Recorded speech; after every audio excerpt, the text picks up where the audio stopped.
तव कथामृतं तप्तजीवनं कविभिरीडितं कल्मषापहं श्रवणमङ्गलं श्रीमदाततं भुवि गृह्णन्ति हे भूरिदा जनाः। ॐ जननीं शारदां देवीं रामकृष्णं जगद्गुरुं पादपद्मे तयो श्रित्वा प्रणमामि मुहुर्मुहुः। শ্রী শ্রী মায়ের কথা আমরা দেখছিলাম, মা কাশীতে আছেন। তো কিরণবাবুর বাড়ি স্থানটা কাশী ধাম, সময়টা হচ্ছে প্রাতঃকাল। আমাদের পূজনীয় অরূপানন্দজি শ্রী শ্রী মাকে বলছেন, মহারাজ বলছেন বিশ্বনাথকে রোজ সব লোকে ছয়, সেই জন্যে সন্ধ্যার পর অভিষেক হয়ে তবে আরতি ও ভোগ হয়। মহারাজ বলছেন এই কথাটা কেন, তখন এই ফুটনোটে বলা হয়েছে তখন দিনের বেলায় ভোগ হইতো না, মানে শিব ঠাকুরকে দিনের বেলা আর খেতে দেওয়া হতো না। কারণ যে মানে সকলেই এসে ছোঁয়াছুঁয়ি করে যে থাকে, তার জন্যেই মানে ভগবানকেও সারাদিন উপোস থেকে তারপরে অভিষেক হয়ে, অভিষেক মানে মহাস্নান হয়ে তারপরে আরতি, তারপরে ভোগ সব। তো শ্রী শ্রী মা বলছেন পাণ্ডাগুলো টাকার জন্যে ওই রূপ ছুতে দেয়। শ্রী শ্রী মা বলছেন পাণ্ডাদের তো একটা বিজনেস আছে, তো তার জন্যেই টাকা নিয়ে ওই শিব ঠাকুরকে ছুতে দেয়। কেন ছুতে দেওয়া? শ্রী শ্রী মা বলছেন কেন ছুতে দেওয়া? মা বলছেন দূর থেকে দর্শন করলেই তো হয়, যত লোকের পাপ এসে লাগে, কত অসৎ চরিত্র, নানা রকমের লোক, সব ছয়। মানে ব্যাপারটা হচ্ছে যে পবিত্র অপবিত্র যে নানান রকম লোক, যার চরিত্র ঠিক নেই, সেও এসে শিব ঠাকুরকে ছুঁয়ে যাচ্ছে। তো তার জন্যেই মা বলছেন, বলে দূর থেকে প্রণাম করলে হবে না যে জিনিসটা। আবার শ্রী শ্রী মা বলছেন একটা লোক এমন আছে যে ছুলে সব শরীর গরম হয়, জ্বালা করে, তাই হাত পা ধুয়ে ফেলতে হয়। শ্রী শ্রী মা বলছেন এক একজনের ছোঁয়াটা এমন যে গোটা শরীরটা মানে জ্বলতে শুরু করে। মা বলছেন এখানে তবু লোকের ভিড় কলকাতার চেয়ে কম। মানে মা বলছেন যে কলকাতার চেয়ে ভিড়টা কম, তার জন্যেই মানে ব্যাপারটা হচ্ছে মা বলছেন যে জয়রামবাটিতে কলকাতার চেয়ে ভিড় কম, তার জন্যে বাছুয়া বলে। কিন্তু তার উত্তরে যে আমাদের অরূপানন্দজি বলছেন এখানে যে মহারাজদের অনুমতি নিয়ে এলে তবে দর্শন হয়, ভিড় কমাবার জন্যে এই ব্যবস্থা করেছেন। মানে আগে মার কাছে যেতে গেলে মহারাজদের অনুমতি নিয়ে এলে তবে দর্শন হয়, তার জন্যেই মানে এটা একটা মানে চেক পয়েন্ট। তার উত্তরে শ্রী শ্রী মা বলছেন, হ্যাঁ, কে এত 7 জায়গায় দরবার দিয়ে আসতে চায়? মা একটু ঠাট্টা ছলেই বলছেন, কারণ হচ্ছে যে কে এত 7 জায়গায় দরবার দিয়ে আসতে চায়। মা বাস্তবে চট করে ধরা দিতে চান না, যত লোক কম আসলেই ঠিক, কিন্তু ঠাকুর তো ছাড়বেন না। ঠাকুর তো দক্ষিণেশ্বরে বলে গিয়ে এখানে কাশীপুর উদ্যানবাটিতে বলেছেন, হ্যাঁ আমি আবার কি করেছি, তোমাকে অনেক বেশি করতে হবে। কারণ হচ্ছে মানুষের উদ্ধারের জন্যই তো এদের আশা। তো তার জন্যেই যে মা যতই মানে আড়ালে থাকতে চাইলেও যে ঠাকুর কিন্তু ঠাকুরের একটা প্ল্যান আছে, তো তার জন্যেই যে কোনো রেহাই নেই। পাগলি মামি এখানেও মাকে জ্বালাতন করিতেছেন, মানে এখানে মানে জয়রামবাটিতেও কিছুটা আছে, মানে ওখানেও কমপ্লিটলি মানে মানে জ্বালাতন ছাড়া এমন জায়গা কোনো মানে মার জন্য রাখা হয়নি। কারণ হচ্ছে আপনারা জাস্ট একটু ভেবে দেখুন তো, যদি ভগবানের লীলা দেখুন, আমরা আমাদের বুদ্ধি দিয়ে ভগবানের লীলাটা আমরা বুঝতে পারি না। যদি আপনারা কল্পনা করে দেখুন, যদি মাকে কমপ্লিটলি আমরা যদি কলকাতায় রেখে দেওয়া হতো, তাহলে কি হতো? তাহলে মা কিন্তু তাড়াতাড়ি লীলা সম্বরণ করে চলে যেতেন। এটা কিন্তু মানে এই যে সঙ্গ তখনই শুরু হয়েছে, রামকৃষ্ণ সঙ্ঘ। মা হচ্ছেন সঙ্ঘ জননী। আপনাদেরকে মনে করিয়ে দিই যে ঠাকুর মানে লীলা সম্বরণ করার পরে মা 34 বছর এই ধরাধামে ছিলেন। কেন? অনেক কিছু কাজ আছে, অনেক কাজ আছে। আজকে আমরা এখানে বসে যে পাঠ হচ্ছে, এই নানান এই সারা পৃথিবীতে আপনারা রামকৃষ্ণ মঠ মিশনের যে কেন্দ্রগুলি দেখছেন, হ্যাঁ হাতে বইগুলো পাচ্ছেন পড়ার জন্যে, সবই কিন্তু যে মায়ের জন্যেই। কিন্তু বাস্তবে মা যদি না থাকতেন, তাহলে যে আজকে এই সঙ্গটা, তার জন্যেই স্বামীজি মাকে কিন্তু সঙ্গজননী আখ্যা দিয়েছেন। ওই 1 মে 1897 সালে ওই দিনই বলেছেন। আর গুরু ভাইদেরকে বলছেন, তোমরা মনে করো না যে আমরা শ্রীরামকৃষ্ণের সহধর্মিনী, তার জন্যেই আমি বলছি, তা নয় কিন্তু। কারণ হচ্ছে মা নিজেই মানে জীবের উদ্ধারের জন্যে দায়িত্ব নিতে রাজি হয়েছেন মা। আপনাদেরকে মনে করিয়ে দিই, যখন ঠাকুর দক্ষিণেশ্বরে যে বিশেষ করে এই যে বাবুরাম আরও অন্যরা যারা আছেন, ত্যাগী যে ভক্তরা অথবা ত্যাগী সন্তানরা, এরা রাত্রেবেলা কটা রুটি খাবে সেটাও কিন্তু ঠাকুর হিসেব করে। আবার মাকে কিন্তু বলেছিলেন, তুমি এদের সব খারাপ করে দিচ্ছ বেশি খেতে দিয়ে। তখন মা বলেছিলেন, তোমাকে ওদের ভবিষ্যৎ নিয়ে ভাবতে হবে না। দেখুন, জগৎজননী নিজেই, আজকে জগৎজননী যে নিজে আমাদেরকে যদি ধরে না রাখতেন, আমরা কোথায় থাকতাম?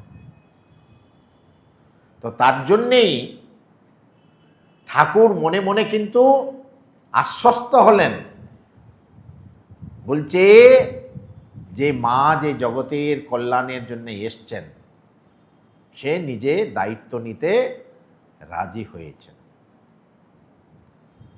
তার জন্যই আপনাদেরকে কেন বলছি, এই যে সংঘ,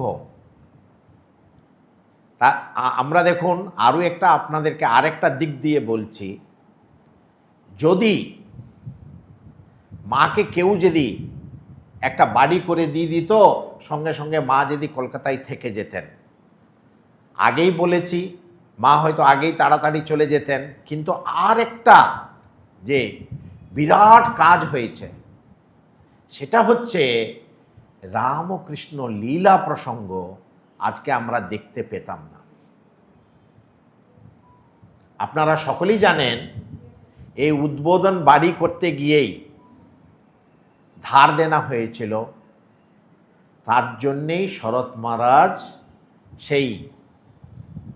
এই আজকে জগতের সামনে এই যে আমরা রামকৃষ্ণ লীলা প্রসঙ্গ পেলাম, আমরা তার জন্যেই ভগবানের লীলা বোঝা বড় কঠিন, কিন্তু জগতের প্রত্যেকটা কাজই ওদের শ্বাস প্রশ্বাস পর্যন্ত জগতের কল্যাণের জন্যেই থাকে ওটা। শ্রী শ্রী মা বলছেন, এই যে পাগলি মামি যে জ্বালাতনটা, তার উদ্দেশ্যে মা বলছেন, সেই কথার উল্লেখ করিয়া মা বলিলেন, হয়তো কাটা শুদ্ধ বেলপাতা শিবের মাথায় দিয়েছি, তাই আমার এই কণ্টক হয়েছে। মা বলছেন যে কে জানে, হয়তো কাটা শুদ্ধ শিবকে বেলপাতা দিয়েছিলাম, তার জন্যই একটা কাটাটা জীবনে এসে গিয়েছে বলে।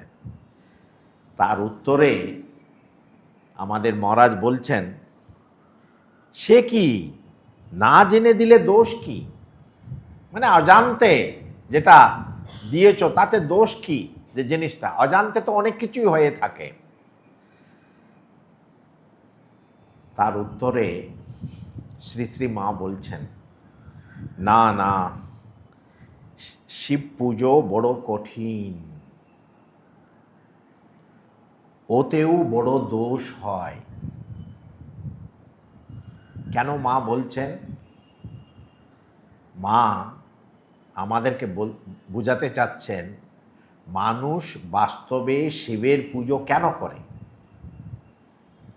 যে এই সংসার বন্ধন থেকে মুক্তি পাবার জন্যে, যে তার জন্যেই মা আগে আবার বলছেন, কি জানো, যাদের শেষ জন্ম তাদের কর্মগুলো সেই জন্মেই ভোগ হয়ে যায়। কারণ হচ্ছে আমরা শিবকে যখন প্রার্থনা করি, অর্চনা করি, তখন কি বলি? ত্র্যম্বকম যজামহে সুগন্ধিম পুষ্টিবর্ধনম উর্বারুকমিব বন্ধনাৎ মৃত্যুর মুক্ষীয়মামৃতাৎ।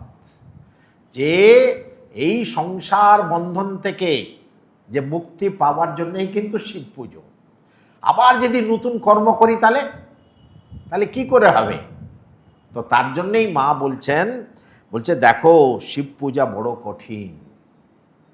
এই শিব পূজার যদি মর্মটা বুঝে যদি কেউ পুজো করে, তখনই তো এই যে আমরা যে মন্ত্র উচ্চারণ করলাম তার ঠিক ঠিক মানে ফুটে উঠবে। নেই তো কি হবে, আমি হয়তো এমনি আওড়াচ্ছি যে জিনিসটা, তার মানেটা কিন্তু কিছু বুঝি না। তার জন্যই মা বলছেন যে শিব পূজা হচ্ছে বড় কঠিন। এখানে মহারাজ একটা ফুটনোটে আছে, জনৈক ত্যাগী ভক্ত জিজ্ঞাসা করিয়াছিল, মাকে জিজ্ঞাসা করিয়েছিল একজন ত্যাগী ভক্ত, মা আমাদের এত রোগ ভোগ কেন হয়? মা তদুত্তরে বলেন, তোমাদের এই শেষ জন্ম, তাই বাকি সব জন্মের কর্মফল এই জন্মে ভোগ হয়ে যাচ্ছে।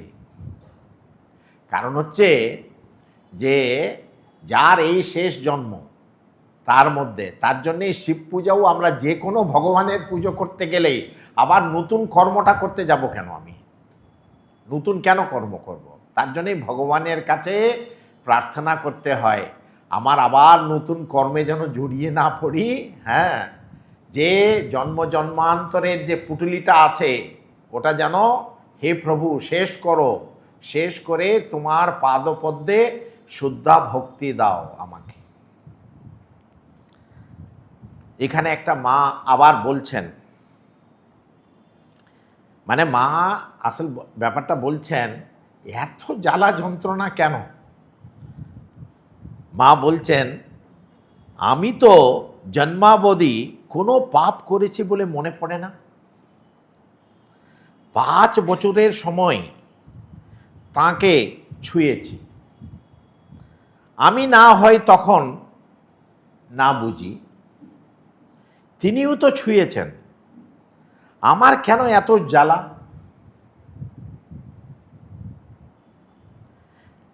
তাকে ছুঁয়ে অন্য সকলে মায়ামুক্ত হচ্ছে, আর আমারই কি এত মায়া? অ্যাকচুয়ালি এই কথাগুলোর মানে আমাদের সামান্য বুদ্ধি কিন্তু বুঝতে পারবে না। কারণ হচ্ছে যে মা বলছেন ঠাকুরকে ছুঁয়ে সকলেই মায়ামুক্ত হচ্ছেন, আর আমারই এত মায়া। কিন্তু আবার মা আস্তে করে আমাদেরকে বলছেন, আমার যে মন রাত দিন উঁচুতে উঠে থাকতে চায়, জোর করে তা আমি নিচে নামিয়ে রাখি দয়ায় এদের জন্যে, আর আমার এত জ্বালাতন। মা দয়াই সত্যি করে, এই যে করুণা পাথার জননী আমার, এলে মা করুণা করিতে। মা তো করুণা করার জন্যেই এসছেন, আমাদের জন্যেই তো এত জ্বালা সহ্য করছেন উনি। তো তার জন্যেই মা বলছেন আমার আবার এত জ্বালাতন। মহারাজ কিন্তু আস্তে করে মাকে বলছেন, মা যতই করুক না কেন, মানে পাগলি মামি তোমাকে যতই জ্বালাতন করুক না কেন, সহ্য করে যাবে। মানুষ হুঁশে থাকলে রাগে না। মহারাজ মাকে বলছেন, আমাদের মা যে কত সরল। সঙ্গে সঙ্গে মা বলছেন, ঠিক কথা বাবা, সহ্যের চেয়ে কিচ্ছুই নাই। তবে কি জানো, রক্ত মাংসের শরীর, হয়তো রেগে মেগে কিছু বলে ফেললুম। সহ্য তো মা করছেনি, মায়ের মতন তো আর আমরা কাউকেই দেখিনি সহ্য করতে। এখানে মহারাজ লিখছেন, আপন মনে বলিতেছেন, মা নিজের মনেই আপন মনে বলিতেছেন, যে সময়ে বলে সে বান্ধব, অসময়ে আহা করলে কি হয়। মানে সময় থাকতে থাকতেই যে মনে করিয়ে দেয় সে তো সত্যি আমার আপন, আর যখন হয়ে গিয়েছে, ঘটে গিয়েছে, যেমন বলা হয় না যে কাজ করিয়া ভাবিও না, ভাবিয়া করিও। তো ওরকমই যে হিন্দিতে যে বলে না, জব চিড়িয়ন নে চুগ লিয়া খেত তব পস্তায়ে ক্যা হোতা হ্যায়। পাখিগুলো সব যখন দানা খেয়ে চলে গিয়েছে, তারপরে হা হুতশ করলে আর হবেটা কি তোমার। এটাকেই আবার ইংলিশে বলে এ স্টিচ ইন টাইম সেভস 9। বলে জামাটা একটু সামান্য ছিঁড়েছে বাবা, একটা সেলাই দিলেই হয়ে যাবে, কিন্তু তুমি আর ওটা করছো।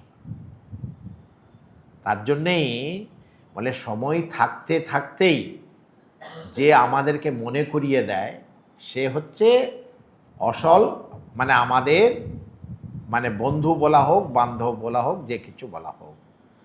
যে যেমন ওই এর মধ্যে আছে না, একটা ছড়ার মধ্যে আছে, বন্ধু কাকে বলা হয়, শয়নে শ্মশানে, মানে একেবারে শ্মশান পর্যন্ত যে যায় তাকেই বন্ধু বলা হয়। মানে ব্যাপারটা হচ্ছে সব সময় আমার পাশে থাকে, আমার মঙ্গল চায় সে। আবার প্রসঙ্গটা হচ্ছে 11ই ডিসেম্বর 1912 সাল। মা কাশীতেই আছেন। মায়ের এখানে কাশীখণ্ড পাঠ হইত। সন্ধ্যায় পাঠের পর কথাবার্তা হইতেছে।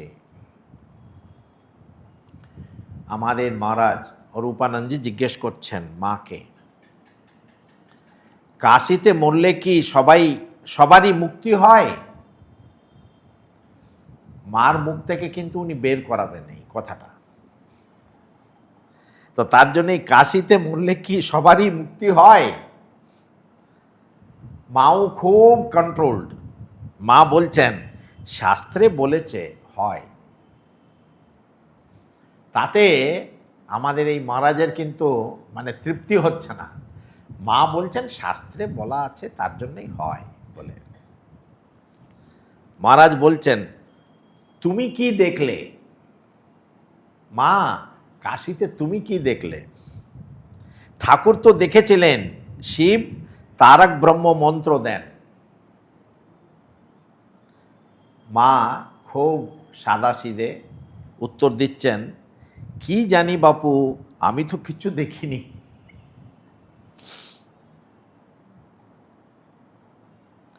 আবার মহারাজ বলছেন, আমি তোমার মুখে না শুনলে বিশ্বাস করি নে। মানে আমি তোমার মুখ থেকে শুনতে চাই, তুমি যদি বলো তাহলে আমি বিশ্বাস করব। শ্রী শ্রী মা বলছেন ঠাকুরকে বলবো, ঠাকুর এ বিশ্বাস করতে চায় না, আমাকে কিছু দেখিয়ে দাও। কত সরলভাবে বলছেন, হ্যাঁ যখন তুমি বিশ্বাস করছো না তাহলে আমি ঠাকুরকে বলবো, ঠাকুর এ বিশ্বাস করছে না, তাহলে তুমি আমাকে কিছু দেখিয়ে দাও। ইহার পর আমি মুসলমান রাজত্বে ভারতের নানা স্থানে মন্দির ধ্বংসের উল্লেখ করিয়া জিজ্ঞাসা করিলাম, এই যে এত অত্যাচার তার তিনি কি করলেন? মহারাজের কাছে মার কাছে মহারাজ উত্তর চাচ্ছেন। মা কিন্তু ওই দিকে যাচ্ছেন না। মা শুধু বলছেন তাঁর অনন্ত ধৈর্য। ভগবানের সাম্রাজ্যে একটা কথা আছে, खुदा के दरबार में देर है मगर अंधेर नहीं। ভগবানের দরবারে হয়তো তোমার মনে হতে পারে একটু দেরি হচ্ছে, কিন্তু ওখানে অন্ধকার নেই। কিন্তু তো তার জন্যই মা বলছেন তার অনন্ত ধৈর্য, এই যে তার মাথায় ঘটি ঘটি জল ঢালছে দিনরাত, তাতেই বা তার কি? মা বলছেন এই যে লোকেরা এত জল ঢালছে মাথায়, তাতেই বা কি? আবার মা বলছেন আর শুকনো কাপড় দিয়ে ঢেকে পুজো করো, তাতেই বা তার কি? ভগবানের কি হচ্ছে? তার অসীম ধৈর্য। ভগবানের যে ধৈর্য অসীম। এখানে মা আমাদেরকে বলতে চাচ্ছেন, এই দেখুন আপনি ঐতিহাসিক ঘটনাগুলো নিয়ে এটা হয়েছিল, ওটা সেটা হয়েছিল, এটা হয়েছিল, সে হয়েছিল, কিচ্ছুই মা ওইদিকে কিচ্ছুই বলছেন না। কে ভালো আর কে মন্দ যে জিনিসটা, মা বলছেন ভগবানের সাম্রাজ্যে যে জিনিসটা মানে বোঝাটা বড় কঠিন। তার জন্যেই এই দুই ছাটাক বুদ্ধি দিয়ে সব কিছু আমরা কিন্তু বুঝতে পারি না। পরদিন সকালে খগেন মহারাজ মাকে জিজ্ঞাসা করিলেন, কাশীতেই পরদিন সকালে খগেন মহারাজ মাকে জিজ্ঞাসা করিলেন, শ্রী শ্রী ঠাকুর কাশীতে এত সব দর্শন করেছিলেন, আপনি কি দেখলেন? মানে এদের সবই কৌতূহল, ঠাকুর এত কিছু দেখলেন, বলে মা কি দেখলেন যে জিনিসটা? উত্তরে মা বলিলেন, রাত্রে বিছানায় শুয়ে জেগে আছি, হঠাৎ দেখি যে বৃন্দাবনের শেঠের বাড়ির নারায়ণ মূর্তি পাশে দাঁড়িয়ে। কাশীতে আবার হঠাৎ করে নারায়ণকে দেখছেন, নারায়ণ মূর্তি পাশে দাঁড়িয়ে আছে। মূর্তির গলায় ফুলের মালা পা পর্যন্ত ঝুলছে। ঠাকুর ওই মূর্তির সামনে হাত জোড় করে দাঁড়িয়ে। আমি মনে ভাবছি, ঠাকুর এখানে কি করে এলেন? উনি ঠাকুরকে দেখছেন। দেখুন যে এটা হয়তো আমরা এর মানে কাশীতে স্বয়ং নারায়ণকে মা দেখছেন,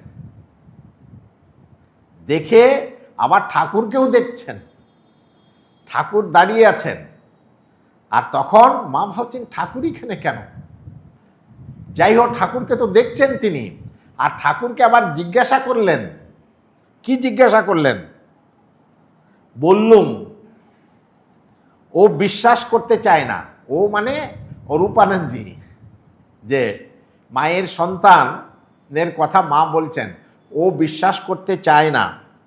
ঠাকুর বললেন, মাকে ঠাকুর বললেন, বিশ্বাস করবে বই কি, সব সত্য। অর্থাৎ কাশীতে মরিলে মুক্তি হয়, যে জিনিসটা। মা নিজে কিছু বলছেন না, বলছে ও বলছিল আমার বিশ্বাস হচ্ছে না বলে, তার জন্য ঠাকুর কিন্তু বললেন সবই সত্য। আবার মা বলছেন, সেই নারায়ণ মূর্তি আমাকে দুটি কথা বললেন। মাকে সেই নারায়ণ মূর্তি দুটি কথা বললেন। তার একটি এই, ঈশ্বর তত্ত্ব না করলে কি তত্ত্বজ্ঞানের উদয় হয়? অপরটি মনে করতে পারছি না। এখানে দেখুন, ঈশ্বর তত্ত্ব না করলে কি তত্ত্বজ্ঞানের উদয় হয়? এই কথাটা মানে ব্যাপারটা হচ্ছে কি, যে জিনিসটা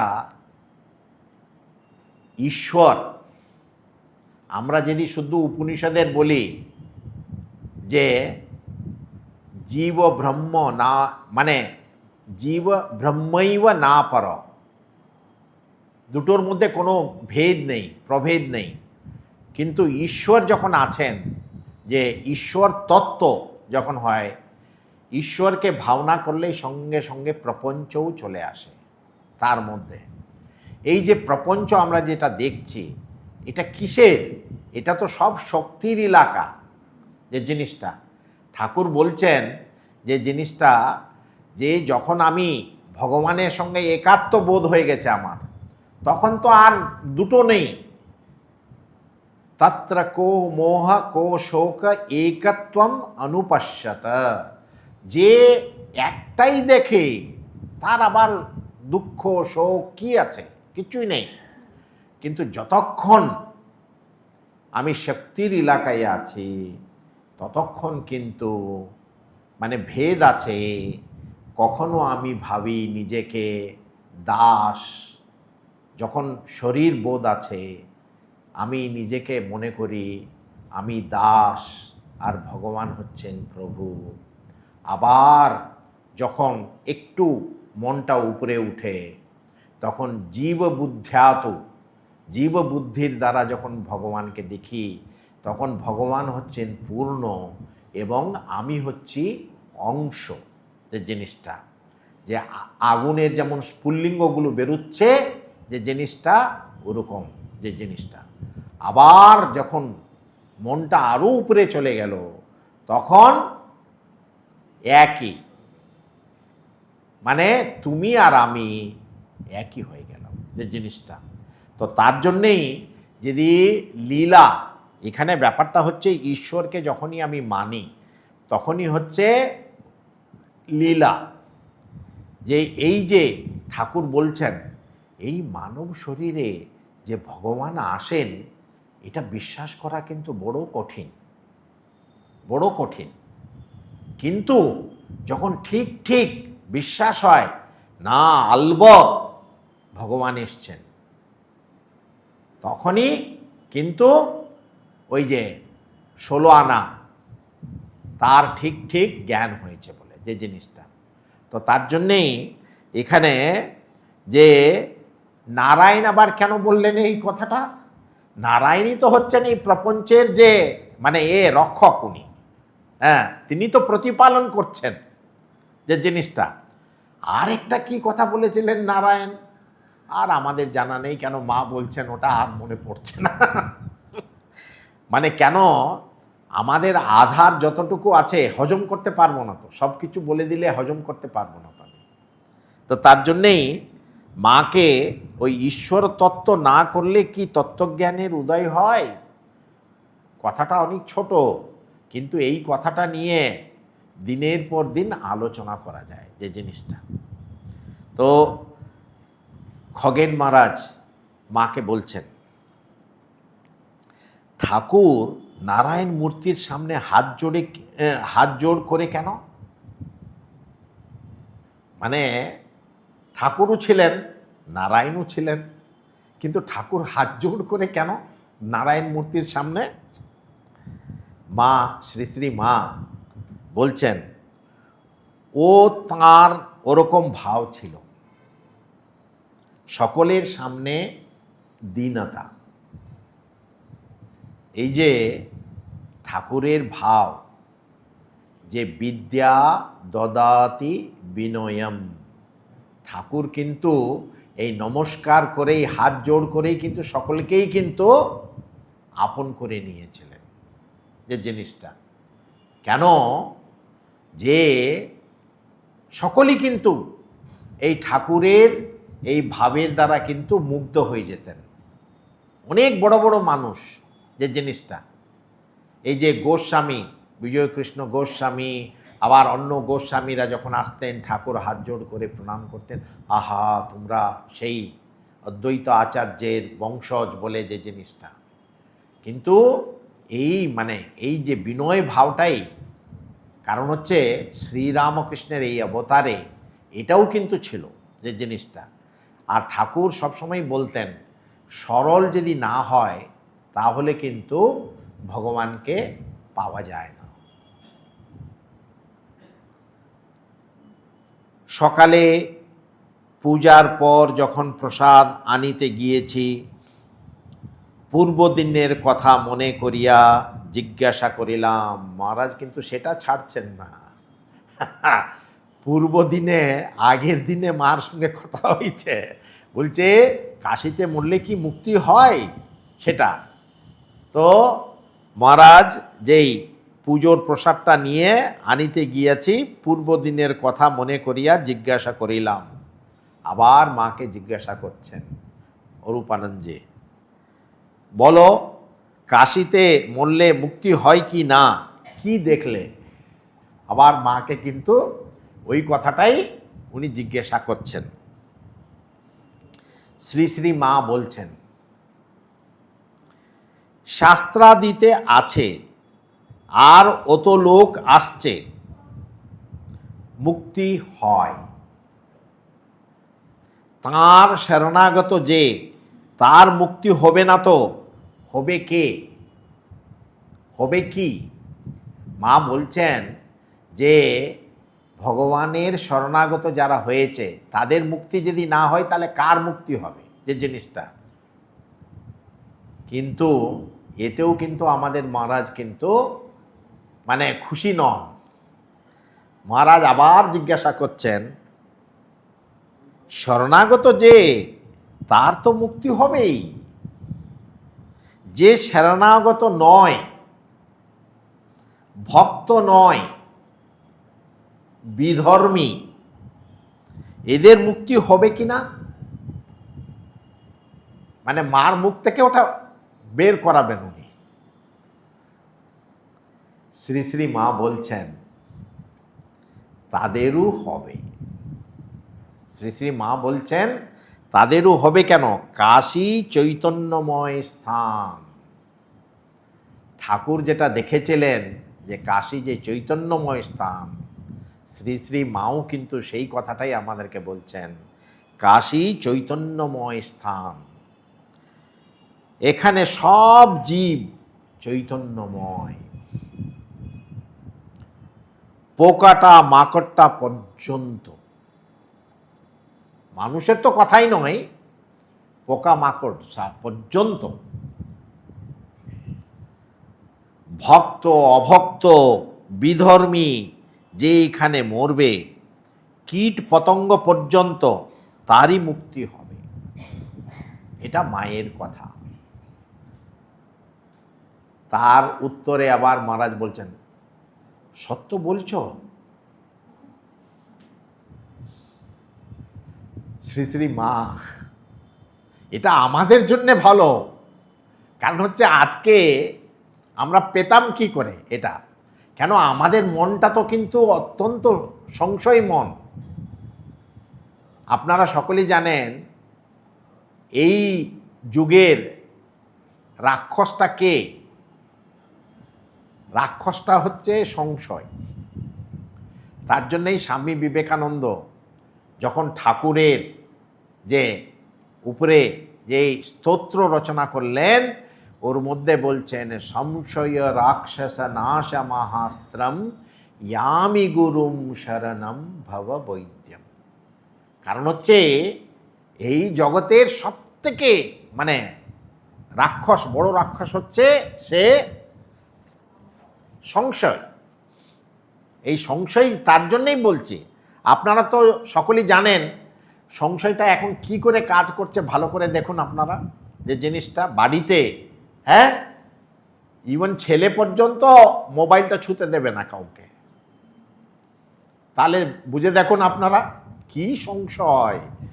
কেন কেন কেন ছুঁড়ে? তার জন্যই বলছি আমরা কেউ কাউকে বাস্তবে বিশ্বাস করতে চাই না। তার জন্যই স্বামীজি জানতেন এই যুগের সবথেকে হচ্ছে সংশয়। এই সংশয়ের জন্যেই তো কিন্তু বারে বারে ভগবান আমাদেরকে বলছেন, ওরে ওঠ, জাগো। কারণ হচ্ছে নেই তো পোকা মাকড়সার মতন যায়স্য মৃয়স্য, জন্মাচ্ছ আর বারে বারে মরছ, যে জিনিসটা। তো তার জন্যেই এখানে মা বলছেন হ্যাঁ সত্য বই কি, নইলে আর স্থান মাহাত্ম্য কি। মা বলছেন সত্যই ওটা। আর তারপরে যদি না হয় তাহলে স্থান মাহাত্ম্যটা কি? এটা কাশীর একটা তো স্থান মাহাত্ম্য আছে, প্রত্যেকটা জায়গারই একটা স্থান মাহাত্ম্য আছে। যে জিনিসটা প্রসাদী মিষ্টির গন্ধে আমার হাতে একটা মাছি বসিয়াছিল। এই মহারাজ কিন্তু ছাড়ার পাত্র নন কিন্তু। প্রসাদী মিষ্টির গন্ধে মহারাজের হাতে একটা মাছিটা বসেছিল। সেটিকে দেখাইয়া বলিলাম, এই মাছিটারও মার মুখ থেকে বের করাবেন, এই মাছিটারও মুক্তি হয়ে যাবে? মা বলছেন হ্যাঁ, মাছিটারও হবে। এখানে সব চৈতন্যময় জীব। ভূদেব দুটো পয়রা নিতে চেয়েছিল, মার সঙ্গে যে ভূদেব গিয়েছিল সে দুটো পয়রা ওখান থেকে নিয়ে আসতে চেয়েছিল। উপরে সিঁড়ির কোথায় বাচ্চা হয়েছিল। মা সঙ্গে সঙ্গে বলছেন ওকে। আমি বললুম, ওরে না না, এরা কাশীবাসী, এদের নিতে নাই। মা বলছেন ওই দুটো পয়রা যে ভূদেব আনতে চেয়েছিল, হ্যাঁ, বলছে না না, এদের নিতে নেই, এরা কাশীবাসী। যে জিনিসটা শ্রী শ্রী মা ওই বলছেন এরা কাশীবাসী, এদের নিতে নেই। মা আবার বলছেন, বাংলাদেশের মেয়ে ছেলে সব দেখো গে বাঙালি টোলাই, মানে ওখানে বাঙালি টোলাই যে জিনিসটা বাংলাদেশের প্রচুর, মানে যারা শেষ কাশির জন্য এসছেন, মেয়ে ছেলে সব দেখো গে, মা বলছেন এদের কি ঘর বাড়ি আত্মীয় স্বজনের মায়া নেই? এরা যে এখানে এসে কাশিতে আছে, তুমি কি মনে করছো এদের ঘর বাড়ি আত্মীয় স্বজনের মায়া নেই? এরা সব কাশি লাভের জন্যে এখানে এসেছে। বেশ জ্ঞান, মায়া নেই। মানে বহু মানুষ যারা বাড়ি ছেড়ে, ওদের সব আত্মীয় স্বজন আছে, তথাপি কিন্তু কাশিতে লাস্ট যে জীবনটা কাশিতে দিতে চায়, থাকতে চায় বলেই কিন্তু ওরা গিয়েছেন। এখানে আবার মহারাজ কিন্তু বলছেন, দেখলে বাঙালদের কেমন জ্ঞান। কেন, মহারাজ নিজেই তো বরিশালের লোক, তার জন্যে শ্রী শ্রী মাকে বলছেন, দেখলে বাঙালদের কেমন জ্ঞান যে জিনিসটা। মা, শ্রী শ্রী মা উত্তরে বলছেন, হ্যাঁ, ও দেশের লোকগুলোর জ্ঞান নেই, মানে মায়ের দেশের। এই তাজপুরের, মানে রাধুর শ্বশুর বাড়ি যেখানে আছে, এই তাজপুরের ওরা, ওদের তো এখানে বাড়ি রয়েছে, তবু কাশীবাসের নামে ভয় পায়, মনে করে বাড়িতে থাকলে যেন মরবে না, মরণ তো সঙ্গে সঙ্গেই আছে। এই যে আমরা অনেক সময় আপনাদেরকে একটা ঘটনা বলি আমি, যে ঘটনাটা হচ্ছে, একজন আমার পরিচিতই, সে বলেছিল কি, মহারাজ আমি কাশিতে থাকতে চাই, হ্যাঁ, কাশিতেই আমি দেহ রাখতে চাই বলে। তখন একজন আমাদের খুব সিনিয়র মহারাজ ওনাকে বলেছিলেন, বলছে দেখো ভগবানের ইচ্ছে যদি না হয় তাহলে কিন্তু হবে না এটা। উনি বলছেন আমি সব ছেড়ে চলে যাচ্ছি, আমি কাশিতেই থাকব, যে জিনিসটা। কিন্তু আমার এটা আমরা নিজের চোখে দেখেছি, হঠাৎ করে কোনো একটা কাজের জন্যে উনি বাড়িতে শুধু দুদিনের জন্য এসেছিলেন, এসে ওখানেই মৃত্যু হলো, ওনার কাশিতে হলো না।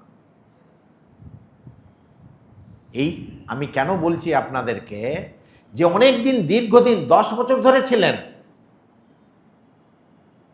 মানে মহামায়া যদি আমাদেরকে নিজে থেকে রাস্তা যদি না ছাড়তে চান, আমাদের কি সাধ্য আছে? তার জন্যেই 10 বছর ধরে কাশিতে ছিলেন। উনি মনে করছেন জাস্ট দুদিনের জন্যে, হ্যাঁ, যে তার জন্যই বলছি যে আমরা বলতে পারি না, আমি কাশিতে গিয়ে হয়তো থাকার চেষ্টা করতে পারি, কিন্তু যে লাস্টে যে কাশি প্রাপ্ত হবে আমার, ওটা আমরা বলতে পারি না। এরকম অনেক ঘটনাগুলো আমরা দেখেছি, যে যারা কাশি জন্যে গিয়েছে, কিন্তু এটা মনে রাখতে হবে, আমাদের ঠাকুর বলে গিয়েছেন, যদি তুমি আন্তরিক হও তাহলে কিন্তু ভগবান তোমার সব ব্যবস্থা করে দেন। এই একটা সবসময় আন্তরিক হতে হবে। বলছে তুমি কাশিতে কেন গিয়েছো বলো তো? বলে আর দরকার নেই তো, সংসারে কি হবে না হবে ওটা আর আমার জানার দরকার কি আছে। তার জন্যে আন্তরিক হতে হবে। আর ভগবানের প্রতি যে এই না, হে প্রভু অনেক হয়েছে প্রভু, দয়া করে তোমার পাদপদ্মে স্থান দাও আমাকে বলে, এটা যদি না হয় মানুষের, আমরা হাজার চেষ্টা করতে পারি। এই যে মার মুখ থেকে তো কথাটা বের করালেন উনি, বলছে এদের সকলেরই মুক্তি হবে। হ্যাঁ, মুক্তি হবে। আবার মায়ের আরেকটা কথা আপনাদেরকে মনে করিয়ে দিই, জগন্নাথের রথ দেখার পরে হ্যাঁ সকলেই বলতো, হ্যাঁ, বামনম দর্শনম কৃত্বা পুনর্জন্ম না বিদ্যতে। যে জিনিসটা রথে বামনকে মানে ভগবানকে যে দর্শন করে তার আর পুনর্জন্ম হবে না বলে মাও কিন্তু এটা বিশ্বাস করতেন। কিন্তু আপনারা সকলেই জানেন, পুরীতে যখন মা যাবার পরে বললেন, বলছে আমিও প্রথমে ভাবতাম সকলেরই মুক্তি হয়ে যাবে বলে, তারপরে মা বলছেন না, নির্বাসনা না হলে যে ওটা হবে না। আর এই নির্বাসনা কিন্তু ভগবানের ইচ্ছেতেই হয়। মানে আমরা যখন ব্যাকুল হয়ে ভগবানের কাছে প্রার্থনা করি, হে প্রভু, যে আমার কেউই নেই, তুমি আমাকে রক্ষা করো, তোমার শ্রীচরণে আমাকে ভক্তি দাও, তোমার শ্রীচরণে আমাকে স্থান দাও, তখনই কিন্তু এটা সম্ভব। না হলে কিন্তু এই যে মার মুখ থেকে আমরা বেরিয়েছি বলে আমরা যদি মনে করি হ্যাঁ সকলেরই মুক্তি হয়ে যাবে বলে, কিন্তু ওখানে আবার একটা টুইস্ট আছে, মানে একটা প্যাচ আছে। যে তার জন্যই বললাম যে জিনিসটা বলছে ঠাকুর আমি অত কিচ্ছু জানি না, যে সরলভাবে যারা সরল হয় তার জন্যেই অত কিচ্ছু দরকার নেই। আমি সরলভাবে ভগবানের কাছে প্রার্থনা করছি। যে জিনিসটা যে মতোয়ারি বুদ্ধি যদি হয়, যে জিনিসটা হ্যাঁ, যে ঠাকুর বলছে না গোড়া তুমি একবারে একঘেয়ে তুমি, যে জিনিসটা কেন, যে একঘেয়ে যে বুদ্ধি থাকে সে চালাক হয়, আবার কিচ্ছু মানতে চায় না, সরল হয় না। তো তার জন্যেই যে ঠাকুরের যে ঠাকুর বলছেন বাবা সরল হও, ভগবানের যে কাছে শরণ হও তুমি, তখনই কিন্তু ভগবান তোমাকে নিজের পাদপদ্মে স্থান দেবে। আমরা দেখুন, আপনারা এটা মনে করবেন ঠাকুরের এত সেবা করলো হৃদয়, 23 বছর সেবা করলো, কিন্তু কি হলো? আর চিনু শাকারি হয়তো কিছুই সেবা বেশি করতে পারেনি বলে, তার জন্যই বলা হয় ভগবান কাকে যে কিভাবে তিনি রাস্তা দেখাবেন, তার জন্য আন্তরিক হওয়া। এই গোটা কথামৃতে, আমি তো কথামৃত দিয়েই তো শুরু করেছিলাম, তব কথামৃতম বলে, হ্যাঁ, যে তার জন্যেই বলছি মায়ের কথা হোক ঠাকুরের কথা হোক একটাই, কথামৃতেও এই বারে বারেই আসে, তুমি কি আন্তরিক, তুমি কি ভগবানের জন্য ব্যাকুল? এই দুটো জিনিস কিন্তু দরকার। এই দুটো জিনিস যদি জীবনে থাকে তাহলে আমরা যেখানেই থাকি না কেন ওখানেই কিন্তু আমরা ভগবানকে পাব।